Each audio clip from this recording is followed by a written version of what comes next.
cukup dini. Jadi dia walaupun tertinggal tidak terlalu lama sekali tertinggalnya. Jadi ketika umur 1,5 tahun dia udah bisa jalan. Satu Ya, setengah tahun udah bisa jadi jalan. walaupun dia terlambat tapi tidak terlambat sekali. Tapi kalau hari itu kami tidak bawa cepat-cepat, kemungkinan dia bisa lebih lama lagi.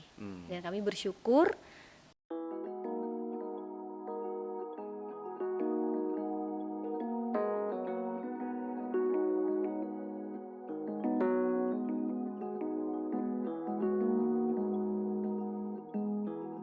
Tiap orang tua pasti mendambakan buah hati yang sehat dan tumbuh sempurna.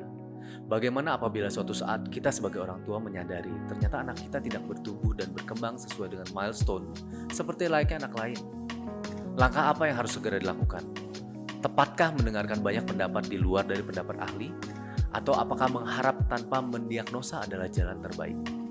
Ibu Kristiana akan berbagi cerita tentang kondisi anaknya yang berkebutuhan khusus hanya di Taman Belajar Kehidupan. Salam proaktif, kreatif, dan peduli. Halo, salam Taman Belajar Kehidupan. Salam sehat ya semuanya, keluargaku. Kembali lagi, ketemu lagi dengan saya Dani. Udah lama banget kita nggak ketemu. Sekarang kita udah mulai ketemu lagi dan saya akan usahakan untuk bisa konsisten memberikan segala macam informasi yang penting bagi keluargaku. Oke, nah hari ini kita kedatangan tamu. Seorang pengusaha plus seorang ibu. Ya, seorang ibu yang spesial banget datang hari ini pengen cerita.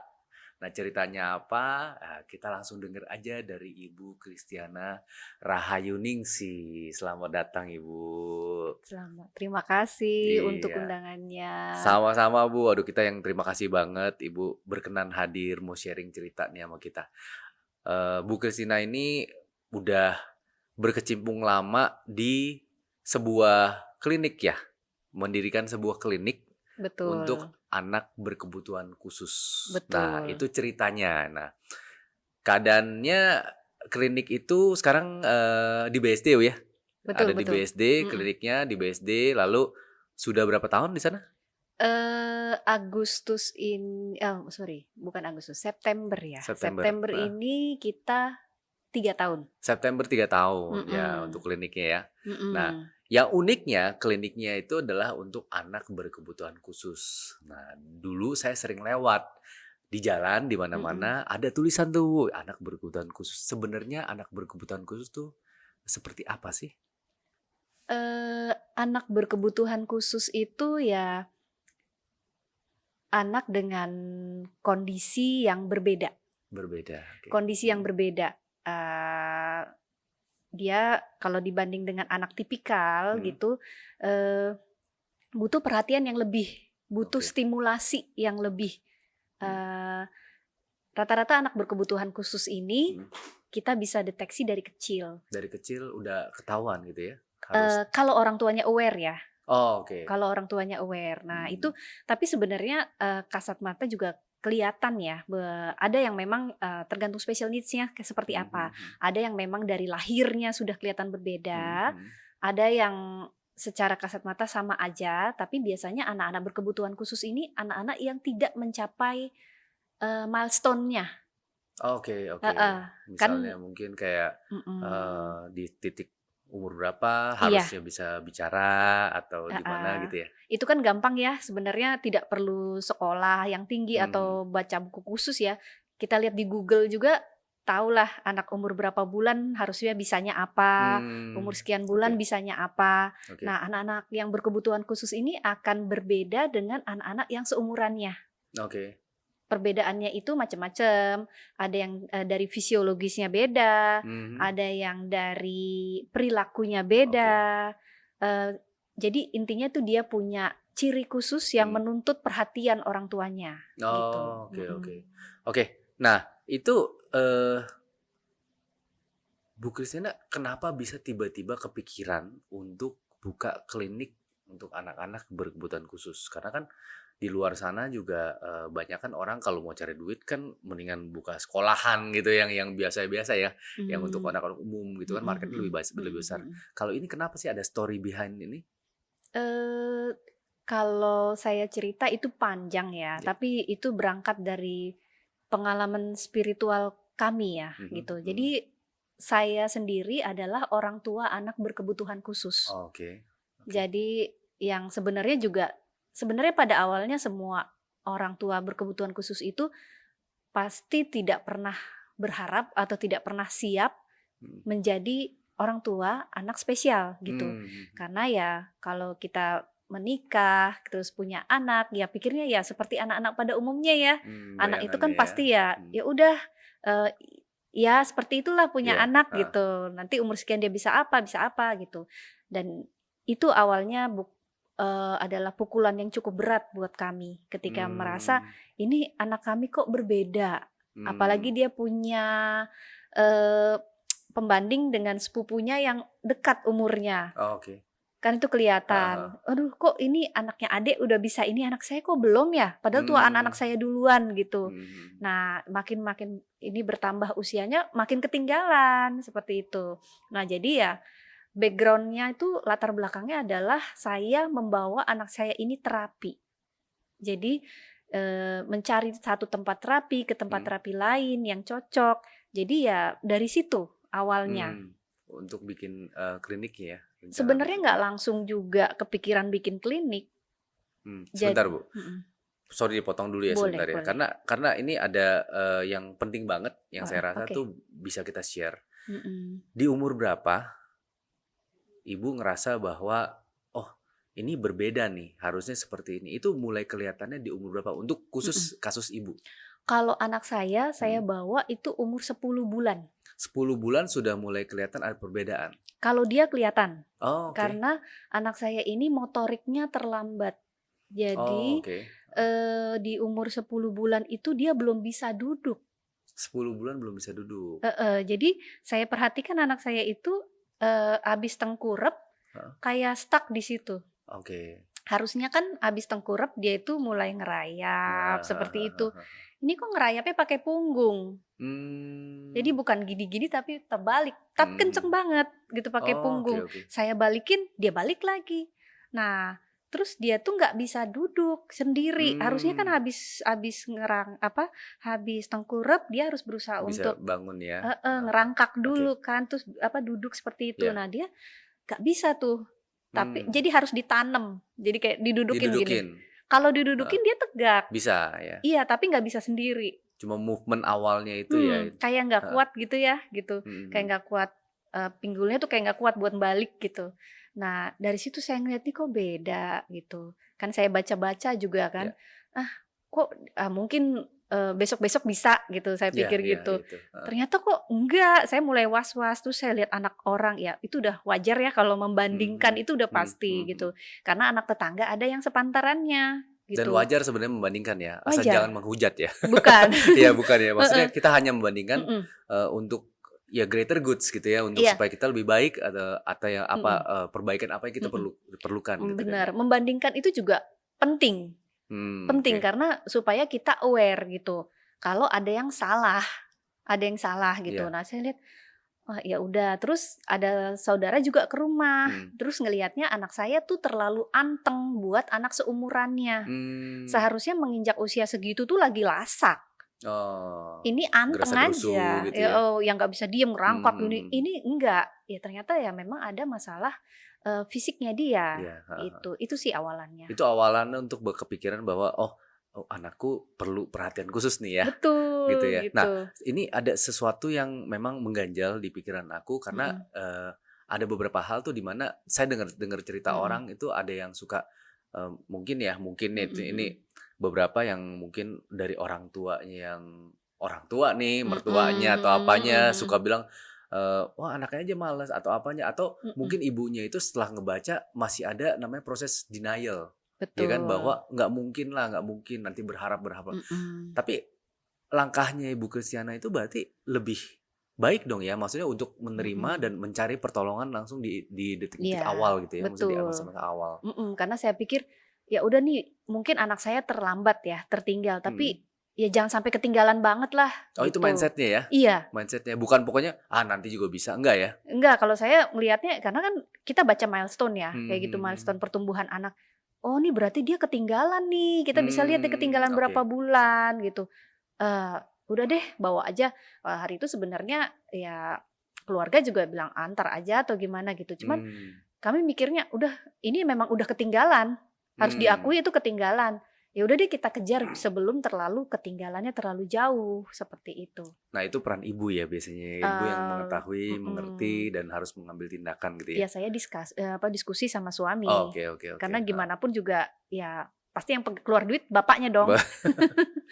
Oke. Nah pada saat itu ibu memperhatikan begitu, ini kita memang nggak ngomongin secara sekolahnya ya, secara sekolah. Jadi kita memang arahnya kenapa pada saat ibu udah berpikir seperti itu, ibu mencari pertolongan ke beberapa terapis gitu kan ya, dan akhirnya memutuskan untuk ambil sekolah. Tapi ibu sendiri, apakah ibu bekerja pada saat itu atau stay at home mom? Hari itu saya masih kerja. Masih kerja? Betul. Oke. Kerja di mana Bu? Bank atau instansi apa atau? Saya kerja di bidang telekomunikasi. Telekomunikasi. Betul. Oke. Karena background saya engineering. Oh, cewek engineer gitu ya? Iya betul. Dan buat saya hari itu ya pengetahuan masih minim ya, karena ini baru anak pertama. Jadi apa-apa saya masih baca referensi. Sempat Bu? Pada saat kerja masih baca referensi, sempat? Ya googling lah, bisa lah gitu. Bisa ya, paksain juga ya? Iya, terus ya kadang kan di waktu senggang kita lah, atau itu kan semua informasi kan bisa dalam genggaman kan, handphone kan bisa, baca-baca. Apalagi kan kita merhatiin sampai rumah anak udah bisa apa gitu kan. Ini kayaknya udah nambah seminggu 2 minggu kok nggak tambah pinter, bukan gimana ya, maksudnya nggak ada progres yang berarti gitu. Progresnya kok lambat. Otomatis kita jadi ngebandingin, kok sepupunya udah bisa ini. Karena kan pasti kan yang namanya keluarga adik curhat dong. Anaknya udah bisa ini, kok keduluan ya gitu. Padahal anak saya beda beberapa bulan gitu. Ini bukan perlombaan siapa duluan sebenarnya. Cuman pasti yang namanya batin ibu gini, kok itu udah tambah banyak bisanya, ini kok begini terus kayak gitu. Pasti mikir ya. Aduh. Ya pada saat itu berarti ibu masih benar-benar masih ngejar karir istilahnya ya. Masih. Kerja dan tiba-tiba ya sambil memperhatikan anak dan ternyata ada beberapa saat di mana kepikiran nih gitu ya. Gimana kelanjutannya gitu ya. Lalu apa yang dilakukan setelah itu Bu? Langsung bikin sekolah? Enggak. Itu Karena belum, ya belum lah. Saya nggak ada pemikiran ke sana ya, karena juga bukan backgroundnya di sana. Ya seperti saya tadi bilang background saya engineering gitu. Jadi ya itu dunia yang sebenarnya sangat-sangat jauh berbeda. Cuman karena saya bawa anak saya terapi, setiap terapi selalu saya sendiri yang nganter gitu kan. Jadi saya ngeliatin terapinya gitu kan. Dari situ sih awalnya. Jadi yang awalnya itu masih denial, terus ngelihat oh iya memang anak saya ini memang berbeda gitu loh. Jadi semakin setelah saya bawa terapi, oh iya dia memang butuh pertolongan seperti itu. Ya oh iya memang dia tidak sama dengan anak-anak tipikal kayak gitu. Nah terus waktu saya bawa anak saya terapi itu, saya juga melihat anak-anak lain yang terapi dengan kasus yang jauh lebih berat dari anak saya. Jadi ketika itu di masa saya masih pergumulan ya, antara terima dan tidak gitu. Sempat merasa yang malang gitulah gitu. Kok saya dikasihnya yang begini? Itu pasti ada. Sempat. Itu pasti ada. Breakdown lah ya. Itu pasti ada. Manusiawi ya. Karena semua orang pasti pingin yang bagus. Terus apalagi kita ngerasa oh ya namanya anak itu kan bapaknya begini, ibunya begini, pasti harusnya mewarisi sifat yang seperti apa. Kayak gitu. Itu theoretically pasti ada lah kita ini. Tapi kan ya unik ya, Tuhan kasihnya itu pencampurannya itu kan unik gitu. Nah waktu itu ya masih di saat pergumulan itu saya ngeliat yang lain. Oh nggak seberapa ternyata ya gitu. Ini lebih berat gitu. Terus jadi ya itu membuka mata saya gitu loh. Dan anak-anak yang kasusnya lebih berat dari anak saya itu saya bisa lihat dari dia yang kondisinya berat sampai progresnya itu signifikan. di situ saya yang ngerasa itu kayak miracle gitu. Jadi di saat saya mendampingi anak saya, mata saya juga ngeliatin yang lain Iya. gitu. Yang kasusnya itu lebih berat dari anak saya. Yang kalau pertama kita ngeliat anak seperti itu pasti, aduh kasihan banget ya, kayak gitu. Yang pernah sampai terberat yang menurut Bu Christian apa tuh? Seperti apa tuh? Cerebral palsy. Cerebral palsy itu Mm-mm. seperti Cerebral palsy itu kan sebenarnya apa ya? Itu ketidakmampuan otak mengirim sinyal ke alat gerak kita. Jadi Oke. sebenarnya bukan tangannya lumpuh atau kakinya lumpuh, tapi kayak nggak connect ya itu, nggak Pergerakannya. bisa memerintahkan gitu. Jadi itu oke. memang ada masalah di saraf ya. Oke. Dan itu kasus yang berat. Itu kasus berat ya, karena fisiknya juga terus Iya, sarafnya juga kena gitu di ya. situ saya melihat anak saya nggak seberapa gitu. Iya. Ya istilahnya ya, walaupun tadinya merasa malang jadi bersyukur gitu. Terus ya saya tersentuh banget ngelihat ada anak seperti ini, terus dia progres.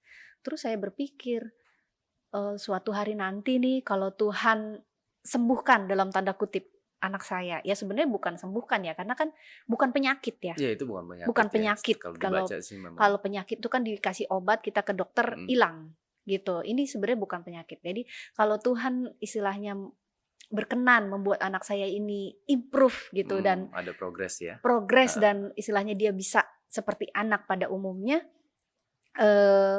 saya tuh berpikir saya mau nolong anak-anak begini. Oke. Saya mau nolong Iya. anak-anak kayak gini gitu. Yang butuh Iya. perhatian lebih ya. Itu hari itu saya omongin ke suami dan itu jadi kayak semacam nazar kami ya gitu. Tapi yang namanya manusia kadang cuma ngomong kayak gitu terus lupa. Iya, waktu itu ya udah diucap gitu terus lupa. Apalagi kalau progresnya lebih baik ya. Ada progresnya, biasanya lupanya gara-gara itu ya. Iya, lupa. Kalau nggak progres mungkin ingat terus gitu kan. Terus kan anak udah baik terus dia masuk sekolah kan. Udah lupa sama ininya, niatannya. Oke. Lalu tersadar laginya? Tersadar laginya ya karena sebenarnya dia belum bener-bener yang bisa lepas dari masih terapi. butuh bantuan. Ya, karena waktu itu dia saya lesin, saya ikutin les ini itu, nggak ada yang jalan ya. Saya sempat ikutin dia Lego, tapi kok kayak nggak ini, malah dia yang ngatur gurunya gitu. Terus saya ikutin dia les yang art gitu, yang menggambar-gambar, itu malah bukannya menggambar tapi malah yang gangguin temennya, malah yang ngeliatin gitu. Di situ saya mikir gitu. Terus sempat juga saya ikutin les yang berbau matematika, pengenalan gitu, itu juga nggak tertarik kayak gitu. Terus apa ya, saya pikir kan namanya ibu kan pasti pengen ya, apalagi ibu zaman sekarang pengen anaknya dari kecil udah ikut pengayaan gitu ya, ikut sesuatu, ikut les-les yang bisa menunjang dia nanti. Ternyata pas saya liatin lagi, ada penyebabnya. Saya berusaha untuk memahami anak saya ini. Apa sih yang bikin dia itu susah? Kok kayak kesannya dia diikutin ini kayak ngacoin aja. Ternyata memang ada hal yang dia nggak bisa, yang dia belum siap. Kalau untuk case anak saya, kenapa dia tidak jalan ketika saya lesin Lego atau menggambar? Karena dia masih punya kekurangan di soft motorik. Jadi ya buat dia, karena dia tuh tangannya belum bagus ya, belum kuat ya, begitu suruh Lego itu sesuatu yang susah banget buat dia. Jadi ya dia cari escape. Malah ngisengin orang, iya, kayak begitu. Sama gurunya, ya.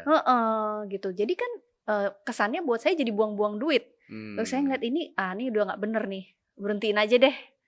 Saya berhentiin aja, terus ya udah terapi, jadinya terapi. Ya udah lanjut lagi terapinya. Lanjut lagi ya. Karena udah sempat putus, ya udah lanjut lagi terapinya. Nah waktu itu terapi ke rumah ya, terus kan saya juga invest beberapa alat di rumah, bikin sendiri buat di rumah.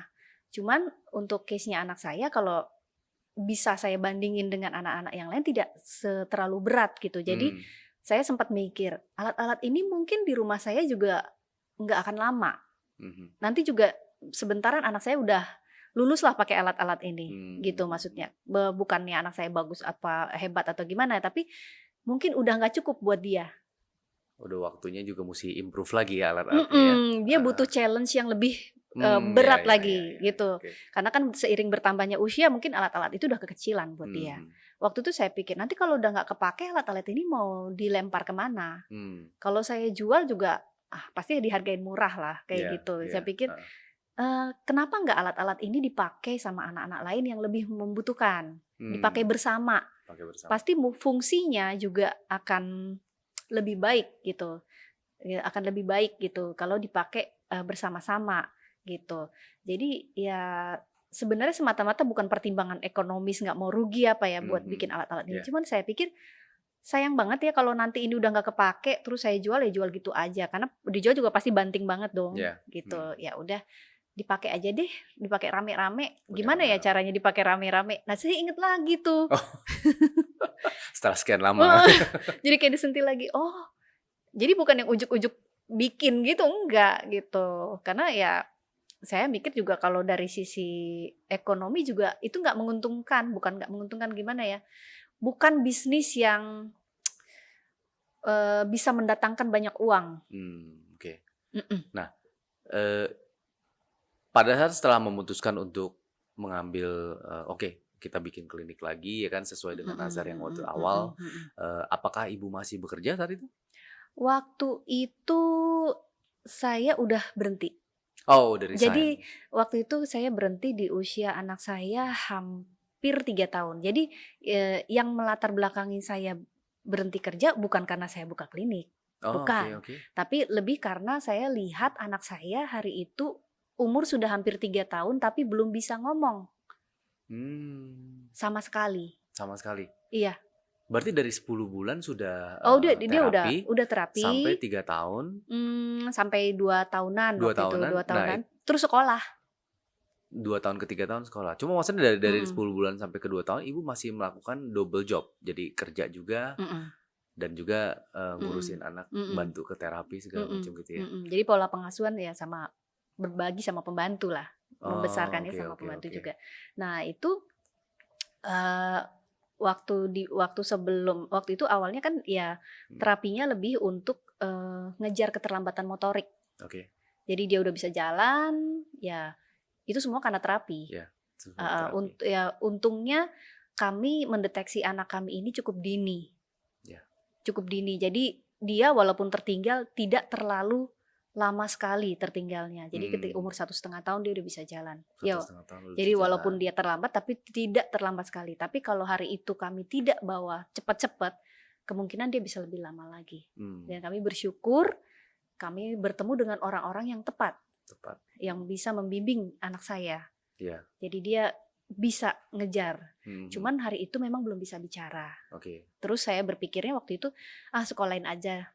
Karena saya juga kerja kan, jadi masukin playgroup yang main-main lah istilahnya. Karena kan kalau anak sekarang kan kurang sosialisasi ya. Kalau zaman kita dulu kan main lah sama tetangga. Di pinggiran, di kali. Ya gitu. betul. Kalau anak sekarang kan masalahnya ya gadget. Ya gitu. Jadi saya masukin sekolah, masukin playgroup yang di usia 2 tahunan itu. Playgroupnya tidak yang orientasinya akademis ya, tapi yang lebih ke untuk belajar main. Tapi 1 tahun pertama dia playgroup itu belum ada suaranya. Nggak ada suaranya, tapi dia mengasah reseptifnya dia. Jadi dia setidaknya walaupun belum ada suaranya, tapi selama itu dia belajar untuk berbagi, bermain bersama, berkomunikasi seperti itu. Jadi pemahamannya terbangun gitu. Nah waktu itu balik lagi tadi, kapan saya berhenti kerja? Kapan berhenti kerjanya? Saya berhenti kerja waktu itu pas dia umur hampir 3 tahun ya karena ya saya ngelihat kok dia tuh belum ngomong ya. Ini kayaknya udah terlambat banget deh kalau 3 tahun belum ada suara. Suara ya. Bahkan mama papa pun belum. Itu kan jauh sekali ya. Jauh sekali. Dan waktu itu juga saya punya masalah dengan mencari pembantu. Itu masalah klasik ibu-ibu. Masalah abadi itu. Iya. Dan apalagi itu masalah klasik ibu-ibu bekerja. Wanita karir itu pasti dihadapkan pada pilihan itu ketika dia punya anak. Karena gimana pun anak itu pasti lebih berat tanggung jawabnya ke ibu. Ya. Kalau bapak itu kan memang cari duit tugasnya Ya. gitu kan. Tapi kalau ibu, ya kalaupun ibu itu mencari duit, tetap nggak boleh menelantarkan anaknya gitu kan. Anak sama siapa di rumah? Kebetulan kan saya juga nggak tinggal sama orang tua, jadi nggak ada yang ngasuh anak saya. Jadi ya otomatis pasti meng-hire orang untuk ngurusin anak. Dan itu susah sekali. Jadi pembantu saya tuh gonta-ganti, yang sampai saya sama suami itu sampai berefleksi, apa sih yang salah dengan kita gitu, kenapa nggak ada yang betah, dan itu mengakibatkan masalah psikologis juga buat anak saya. Ya Bukan kan? hal yang baru lagi gitu Iya, ya. jadi dia itu berubah dari anak yang tadinya sama siapa aja gampangan gitu istilahnya, cepet akrab, terus jadi kayak marah. Ya karena dia kesel mungkin ya, ini ada orang baru lagi kan artinya adaptasi. Mungkin ada beberapa yang juga cocok sama dia, Iya, tapi tiba-tiba harus pergi, ya kayak sedih pokoknya ketinggalan gitu atau apa terus ya. kan Mbak ini kan karakternya beda-beda toh. Iya. Karena beda ya, bukan Iya, orang yang tiap orang sama yang beda gitu. pasti. Ya kita aja yang dewasa nggak segampang itu adaptasi sama Iya, orang baru. benar. Apalagi ini anak bayi gitu, anak masih kecil gitu ya, anak usia 3 tahun gitu. Dia jadi pemarah. Jadi kayak lebih tantrum gitu, kesel gitu. Nah itu waktu itu saya mikir, aduh gimana ya gitu. Terus ya saya pikir ya udah deh, salah satu harus ngalah kalau kayak gini. Ya nggak bisa dua-duanya ninggalin rumah. Ya udah saya yang di rumah. Gitu. Ya anak saya lebih berharga, lebih penting. Ya bukan nggak butuh duit ya, duit pasti butuh lah gitu. Tapi ya anak lebih berharga dari uang itu. Apalagi kebetulan ya anak saya ini juga anak yang didapat dengan berat usaha yang besar.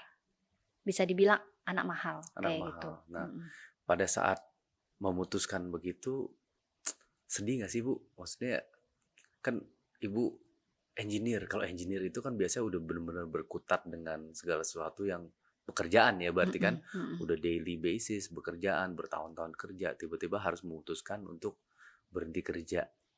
Berat banget. Berat banget. Ya bisa saya bilang saya termasuk orang yang ambisius. Oh, oke. Selalu pengen lebih ya. Maju. Dan saya ngerintis karir saya itu udah lama. Pasti ada rasa nggak terimanya gitu loh.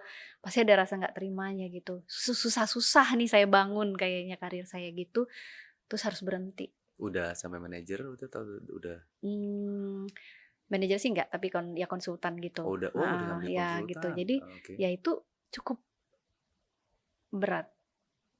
Dan saya juga pernah kerja ke luar negeri gitu. Jadi ya buat saya itu bener-bener ego saya tuh dipukul banget tuh di situ. Bertahun-tahun hidup demi kerja gitu kan ya. Iya gitu demi loh. Achievement lah, bukan kerja ya. Achievement ya. Tiba-tiba. Cuman harus berhenti itu kayak kalau bisa nangis pengen nangis gitu. Aduh kenapa harus gini sih. Tapi ya anak ini kan kami yang minta. Iya. Istilahnya itu kita mohon sama Tuhan. Sampai nangis-nangis pengen punya anak gitu. Yeah.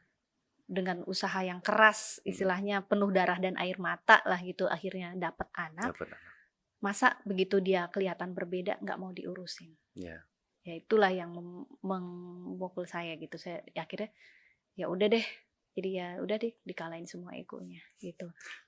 Tapi dari semua setelah dia mengambil keputusan untuk berhenti kerja, ya otomatis kembali lagi ke masalah ekonomi berarti kan, karena kan kebutuhan anak di mana masih membutuhkan untuk namanya terapi ya kan, terus pemasukan hanya satu dari suami aja, nggak ada tantangannya Bu?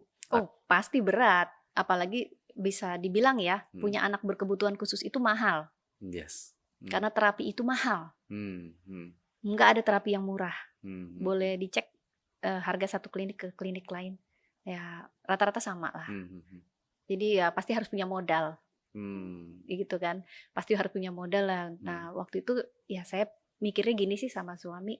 Ya udah deh. Itu kan bisa dibilang kita bisa kehilangan penghasilan setengah dengan saya nggak berhenti. Dengan saya berhenti kerja gitu kan. Artinya kan cuma setengah doang gitu penghasilannya. Sedangkan pengeluaran akan makin besar, bukan makin kecil gitu. Waktu itu ya mikirnya ya udah nggak apa-apa lah pasti ada jalannya. Ya artinya ya waktu itu ya saya memotivasi suami saya untuk, "Iya Pak, berarti harus kerjanya harus lebih giat." Lebih Kerjanya semangat harus ya, lebih giat iya ya iya. gitu. Terus ya kita bagi tugas ya. Kita rumah tangga kan, eee, partner ya, istilahnya gitu. Kita kan, partnership kayak gitu kan Mhm, dengan suami kayak gitu kan. Jadi ya udah kita bagi tugas, ini anak, saya yang tanggung jawab, Bapak fokus aja cari kerja, cari mmm, cari uang gitu loh. Ya udah saya fokus untuk, eee, gimana caranya anak saya ini bisa improve gitu. Ya udah jadi bagi bagi tugas lah gitu. Terus ya awalnya itu dulu, saya nggak mikir nyari penghasilan tambahan dulu karena hari itu mmm, pertolongannya itu lebih penting untuk anak saya dulu. anaknya dulu ya? Jadi ke Mhm, anak saya dulu. Jadi ya udah saya udah berhentiin Mbak, saya asuh sendiri, eee, ya saya berusaha untuk kenali anak saya ini. Apa sih apa sih yang bikin dia itu terlambat gitu. Ya saya juga baca-baca, saya juga mmm, tanya-tanya sama yang lebih ahli kayak gitu. Saya konsultasi, saya juga istilahnya sama, sharing juga sama temen-temen yang juga punya permasalahan. Ya walaupun mungkin nggak serupa banget kayak mmm, gitu. Ya saya banyak tanya-tanya gitu waktu itu.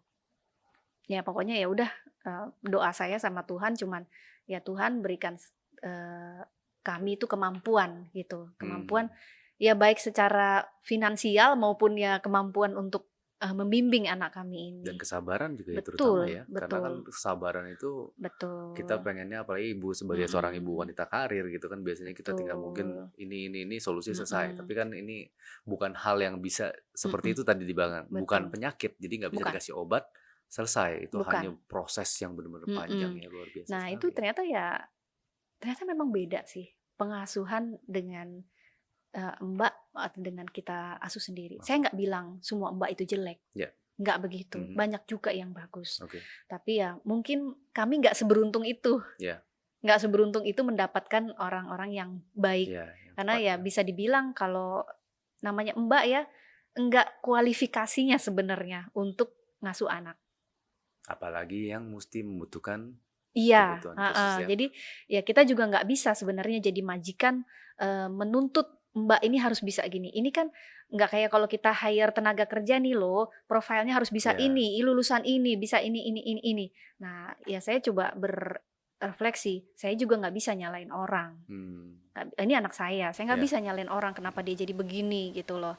Nggak bisa juga, nggak fair juga gitu ya, ya. Mbak kan juga harus bersih-bersih rumah, mmm, bersih ya banyak fungsinya kebanyakan ya, ya banyak heeh, ya dia ngerjain multifungsi terus ya, harus ngurus anak ya mungkin gimana caranya biar adik nggak rewel kayak gitu mmm. mungkin ada yang salah dengan cara yang diambil tapi kita juga nggak bisa sepenuhnya menyalahkan Ya, begitu luar ya. biasa ya. Ya berefleksi aja ya udahlah nggak ada selesainya juga kalau kita nyalahin si ini si itu nggak ada selesainya. Hmm, Sekarang anak kita kondisinya kayak gini gimana ke depannya gitu ya udah bawa terapi.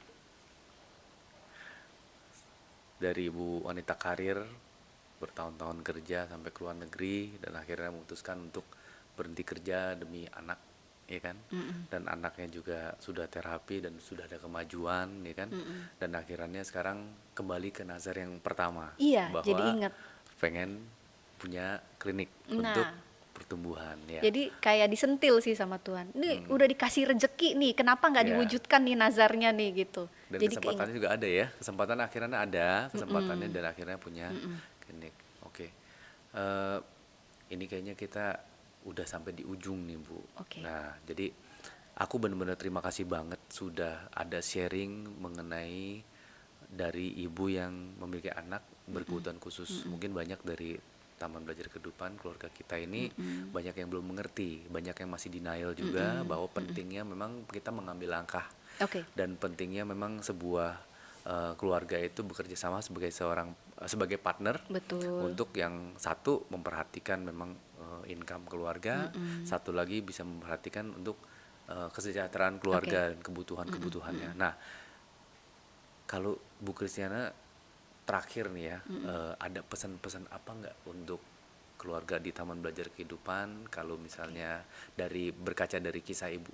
Eh, oke. Mungkin bisa saya sharing ya untuk ibu-ibu ya pada Ya. umumnya, mungkin karena saya perempuan gitu. Hmm. Eh, it's no problem gitu, tidak masalah kalau kita harus surrender karir, mengorbankan karir untuk anak. Karena kalau kita sudah berkeluarga, udah punya anak, makin kita tua gitu, kita nggak akan ditanya orang udah jadi apa. Hmm. Mau jadi direktur pun seorang perempuan, kalau anaknya nggak bisa apa-apa, siapa yang disalahin pertama? Pasti ibunya. Ya walaupun orang tua tuh ada ibu dan bapak, tapi pasti yang disalahin pertama tuh ibunya. Ibunya gimana aja sih, kok bisa anaknya kayak begitu? Jadi buat saya ya, buat apa punya karir tinggi-tinggi dengan gaji besar kalau anak nggak bisa apa-apa? Karena ya investasi terbesar kita itu anak. Hmm. Iya, sebagai orang tua investasi terbesar itu anak. Kita membesarkan anak, ya anak ini yang nanti akan mengurus kita. Karena kita kerja nggak bisa sampai tua. Hmm. Ada titik di mana kita udah nggak bisa kerja membiayai diri kita sendiri. Nah kalau anak kita dari masa pertumbuhannya aja nggak kita perhatikan, kita nggak care kayak gitu, sampai dia akhirnya jadi dia tertinggal jauh, kita akan nyesal nantinya. Uang bisa dicari, tapi anak waktu pertumbuhan anak itu nggak bisa kembali. Sama satu lagi pesan untuk nggak cuma ibu-ibu tapi juga semua orang tua untuk memperhatikan perkembangan anak itu paling masa kritisnya itu di usia 0 sampai 24 bulan. Sampai 2 tahun ya, Ya, 0 sampai 2 tahun. 0 sampai 24 bulan Ya. itu orang tua harus aware apa yang berbeda. Itu nggak susah sebenarnya karena kan ya di Google itu banyak ya informasi di mana aja itu banyak dan itu nggak perlu sekolah yang khusus untuk tahu itu. Anak kita ini berbeda. Nah, kalau memang ada perbedaan secepat mungkin diatasi. Karena kalau udah lewat 24 bulan itu bukan nggak bisa tapi lebih sulit stimulasinya. Apapun kondisinya ya, kita nggak cuman bilang anak terlambat bicara ya, banyak gitu. Jadi kalau ada masalah perilaku anak atau kelihatan oh mungkin dia jalannya gimana, jinjit kah atau gimana gitu, itu harus diperhatiin banget. Ya kalaupun orang tua ya dua-dua bekerja seperti ya tuntutan zaman sekarang ya nggak nyalain ya, emang ekonomi makin berat, kalau hanya satu yang kerja memang berat gitu. Ya sesibuk-sibuknya orang tua harus memperhatikan, karena anak itu kan kalau kita berkeluarga itu kita udah minta sama Tuhan ya harus tanggung jawab. Ya. Harus tanggung jawab, kalau kita udah dikasih kita harus ngurus, Kita ya. harus urus, kalau enggak dosa jadinya. Kalau kita enggak perhatiin ya itu tidak adil gitu buat Tuhan gitu, dan tidak adil untuk anak itu gitu, karena tidak ada satu anak pun yang minta dilahirkan dengan kondisi berkebutuhan khusus. Terima kasih banyak Bu. Dan boleh kalau misalnya saya tambahkan dikit adalah bahwa mungkin kalau dari cerita Ibu jangan pernah takut bahwa perekonomian itu kan sebenarnya pada saat kita memilih jalur yang lain, terutama untuk memikirkan keluarga, pasti ada aja ya. Pasti ada aja. Berkatnya pasti ada aja. Pasti ada aja. Terus kan sekarang sebenarnya kita udah tolong dengan teknologi ya. Jadi walaupun ibu-ibu di rumah gitu, nggak perlu malu sih jadi ibu rumah tangga, full housewife kayak gitu. Karena ada banyak peluang untuk menghasilkan uang ya. Ya memang sih sebenarnya jadi ibu-ibu juga sedikit-sedikit pasti pengen punya pekerjaan yang menghasilkan uang. Ya minimalnya tuh beli bedak kayak gitu, nggak perlu minta suami, beli bakso kayak gitu. Pa minta duit kayaknya gimana gitu. Ya buat jajan-jajan sendiri tuh ada. Itu kalau zaman sekarang itu banyak peluang kok. Asal kita kreatif aja. Sekarang kan zamannya digital, apapun gitu. Jadi kalau kita punya passion apa itu kalau digali juga ada mendatangkan uang gitu. Ada banyak jalannya lah. Banyak jalan. Oke, terima kasih banyak Bu. Aduh, sharingnya udah luar biasa. Semoga bisa menginspirasi keluarga kita di Taman Belajar Kehidupan. Oke, keluarga Taman Belajar Kehidupan, sekali lagi kalau misalnya nanti ada pertanyaan, itu bisa juga ditanyakan kepada kita di DM kita, atau mau mengetahui lebih lanjut tentang klinik kebutuhan khusus, nanti kita tampilkan IG-nya ya. Nanti bisa kontak langsung ke Ibu Kristiana sebagai owner, bisa tanya-tanya mengenai oh anak kita gimana. Nanti ada timnya ya, ada timnya yang bisa menilai atau menjawab pertanyaan ya. Oke. Akhir kata, jangan lupa juga subscribe di YouTube channel kita Taman Belajar Kehidupan. Kita juga punya IG dan kita lagi mendevelop TikTok. Jadi untuk segala macam informasi yang berkepentingan untuk kita belajar tentang kehidupan. Oke. Terima kasih banyak saya lagi atas audiensinya. Salam Taman Belajar Kehidupan. Salam.